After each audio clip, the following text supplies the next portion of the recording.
Aside, the online global phenomenon that showcased harmony in diversity on the resort island of Langkawi now travels to the scenic Malaysian state of Perak.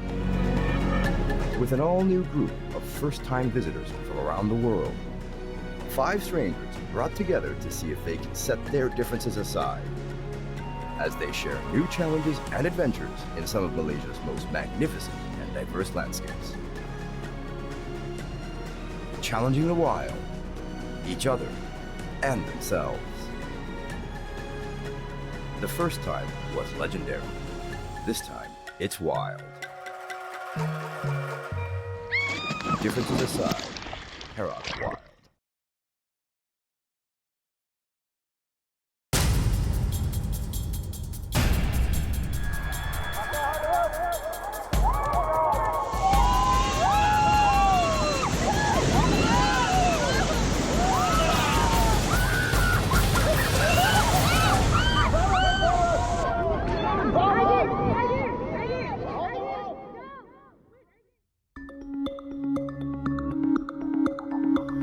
It was a really cool experience, and I got also some scary excitement when I was there and the water came up to me. But I was also shocked as Aggie and Em were thrown overboard. I didn't expect I am the one who fell down. I thought maybe Olivia or Self will fall down, but it turned out it was me and Lady M. As I saw the bump happen, I was on the end side of it because they got bumped off the side, I believe. And I wanted to extend because I remember the instructor said, hand them your raft so they can pull on the end. So I immediately tried to fetch them, but within like seconds, like suddenly everything sped up. They were like, 10 meters away, I think, easily. Okay, float! Feet in front! Aggie! Feet in front! It was nerve-wracking to see their faces and, trying to struggle a bit there. I was like, oh, this is bad. And I couldn't do anything. There was nothing I could do. I can't stick out my oar far enough to help them. I thought it was funny, they fall. I actually laughed at first, but then as soon as I saw Aggie's face, she was pushing herself up to the stream, to the surface. Then the stream comes rolling again, and then bring her down, and I felt no, this is not gonna happen. I even screamed to the boat, come on, someone has to do something, because stop the boat right now, stop the boat, forward, bring it backwards. So everything's going along really well until it didn't. We obviously got tipped quite severely, and I couldn't hang on. I was going in. I went, and I could see as I was going in, she looked back at me as she was going in, and I think she said to me afterwards, "I went to grab your leg again, but you were already gone," and I knew that I was stuffed. I got you. Bye-bye. Olivia was quite afraid. I also asked her about that. She told me that she feared to get injured. I think my teammate, they're a little bit scared, and then Olivia, she was shocked. She's being a little bit quiet after that. How scary for the girls? What? I'm scared. I was super scared until I'm out of words actually right now. You could just touch her, honestly. It's really rare, to be honest, to feel this certain way towards new people that is coming to your life. Only 2 days, we have been through so much together. For example, we laughed together at first. Yeah, we just started with shaking hands. We slept together in the same van. We share experiences, and actually it's kind of funny because we feel the same throughout the experience. It feels really personal to me as well, what is happening to them right at this moment. It's pretty beautiful hearing that and seeing the concern on their faces. I think particularly Olivia and Larry were both really concerned. You can see that they both care really deeply. Obviously Seth does as well, but it was written on Olivia and Larry's faces, I think.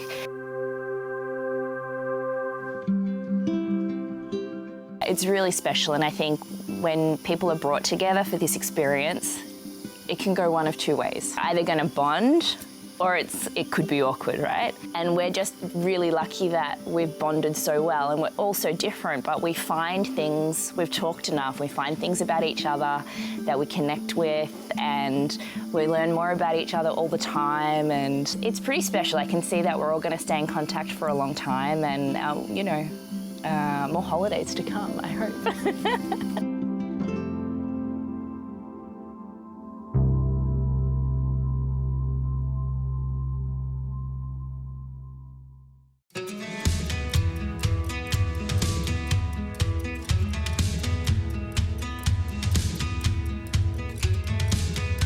So far, I mean, there is a difference when you are traveling throughout the, I guess, countryside. You see a lot more nature, a lot more green, and a lot more insect noises, and I miss that kind of. I like the crickety noises in the background. But now instead of crickets, we hear trucks and motorcycles. We are super tired. Back to civilization again. We had a normal shower right there, but didn't have like much sleep just yet. For me, it's always been like no problem jumping from the city or to the countryside. Actually, I prefer to sleep in the jungle with the sound of the nature. To stay in a comfort hotel is also nice. The atmosphere, the feeling is totally different from the jungle. I'm a little bit relieved that I now could sleep in a proper bed and that I have internet to write with my wife or to text my wife. It's exciting to be in Ipoh. I know a little bit about it because a very good friend of mine, her family's from here, and I have heard that it is an amazing place. It's got the culture, it's got the food, it's got everything.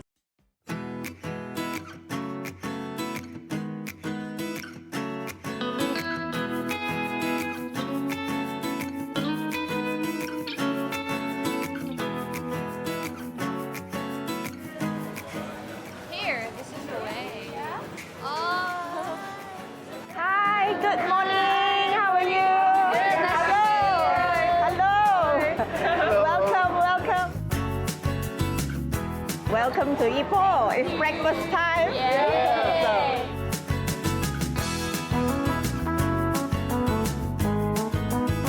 Cheers. Oh my goodness. Cheers. Cheers. How's it? It's so good. It is delicious. Yeah, here comes our coffee. I love it. Do Malaysian always eat super heavy early in the morning? Malaysians must have breakfast. And normally breakfast is not just coffee, tea with bread, right? It is a very heavy meal, whereby we will take noodles, and this one is considered like dim sum.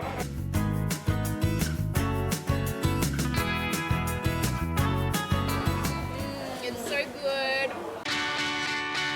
Today, we're going to do a little walking tour. We're going to show you a little bit of the heritage buildings we have, learn a little bit of our history here, right? We're now here at this clock tower. We call it the clock tower of James W.W. Birch. It was built in memory of our first British residents. They had the 4 terracotta towers. The figures up there, they represent the 4 virtues of the British administration.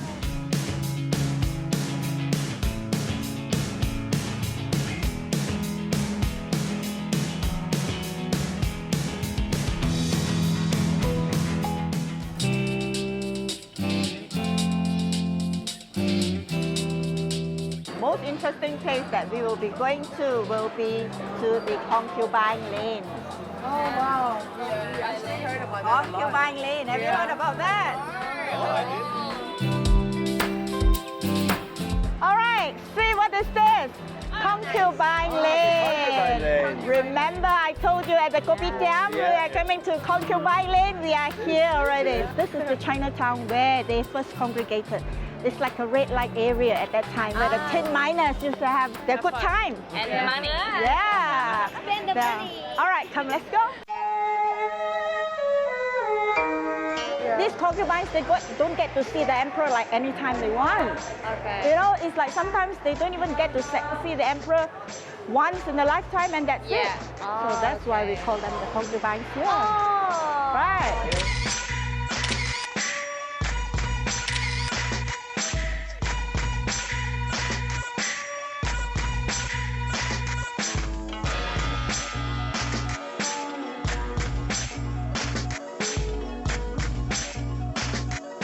So look at this piece of artwork. This is one of the artwork that is drawn by Ernest Decorovich. It is on the tin mining days. Perak was at one time the largest producer of tin ore in the world. They use the tin to make like ammunition. A lot of our computer gadgets is made from tin. So we produce a lot of tin here in the Kinta district. Oh, so wealthy.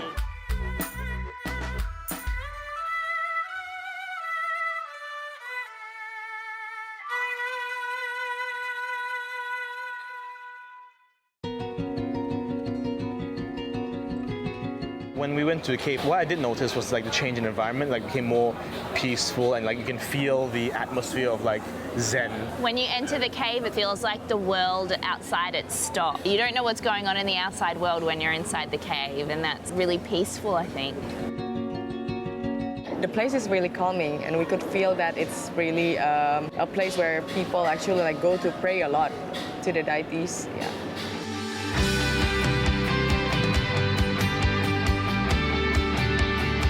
Welcome to our nasi ganja, whereby we call this nasi ganja, meaning it's like marijuana. This is just a nickname. It is the food that is so delicious that once you try it, you will want to come every time for it. There's a saying that says, if you have not tried it, you will not know.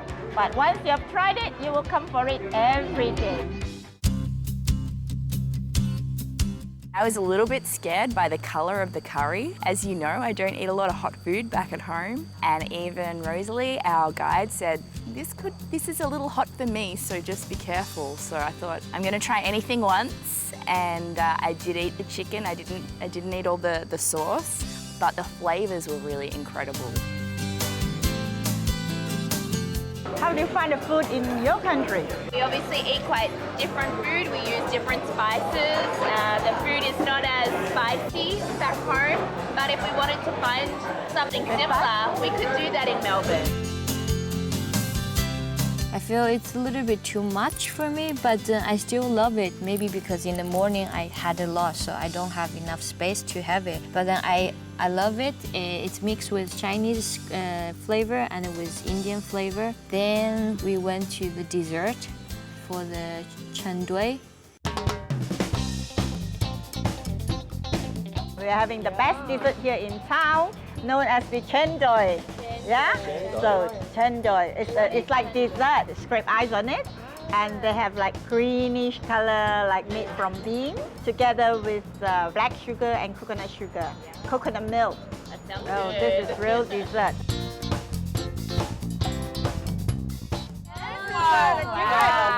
Wow. Right there.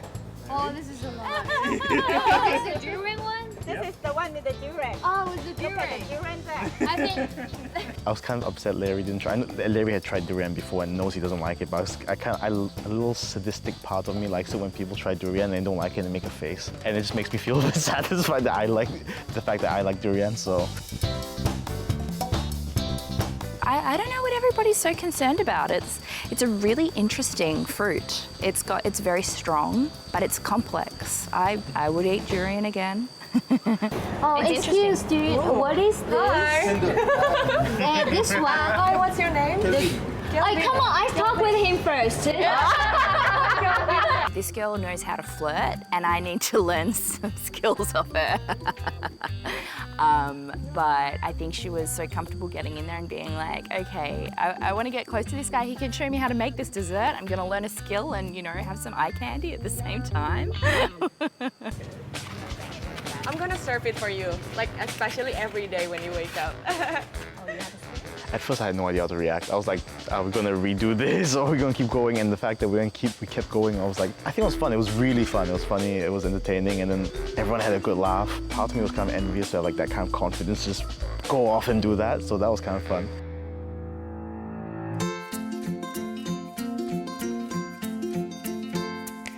We finally found some food for you, Larry.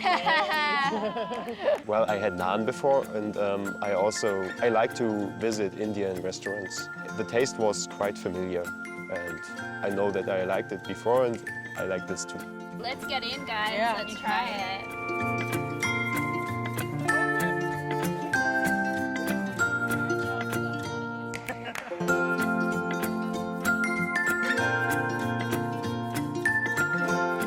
Hey guys, look what do I have here? What's that? It's fruit time. The fruit is amazing. I always have a space in my stomach for fruit. I'm a fruit person. I would like to try different kind of fruits. So we have the red and we have the yellow ones. Yeah, the yellow ones are the really sweet ones. I never tried the yellow dragon fruit before, and today is my first time I try.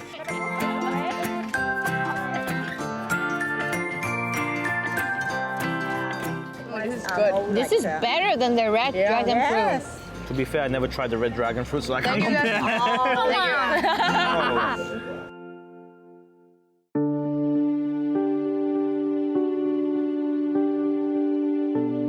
Ipoh has everything you could look for. It has the history, it has the food, it has the culture. What more could you want? It was much more laid back. It felt also more filling in both the sense of food and at least in the soul for me, because I love food, and being able to eat a lot of this Malaysian food, yeah, it was fulfilling for me. And I liked also the laid back tone. It's like a complete contrast to the day before, but I didn't mind it. It was pretty nice. I didn't know that I could enjoy the cultural stuff that you guys showed me in Ipoh, but I actually did very well. I have a lot of friends actually who actually grew up in Ipoh. They always said that, oh yeah, the food is amazing, the place is amazing, it's very cultural, but I kind of underestimated that. But this place shouldn't be underestimated. It's like so many things to offer, even better than the touristic one with the, like huge marketing ads. Ipoh is a beautiful place, but without you guys, without my other 4 friends, it's not gonna be the same. You guys are the reason that makes Ipoh beautiful and cute.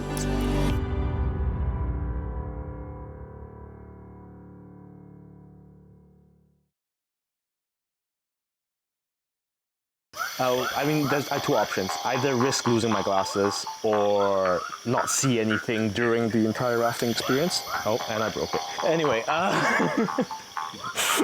so...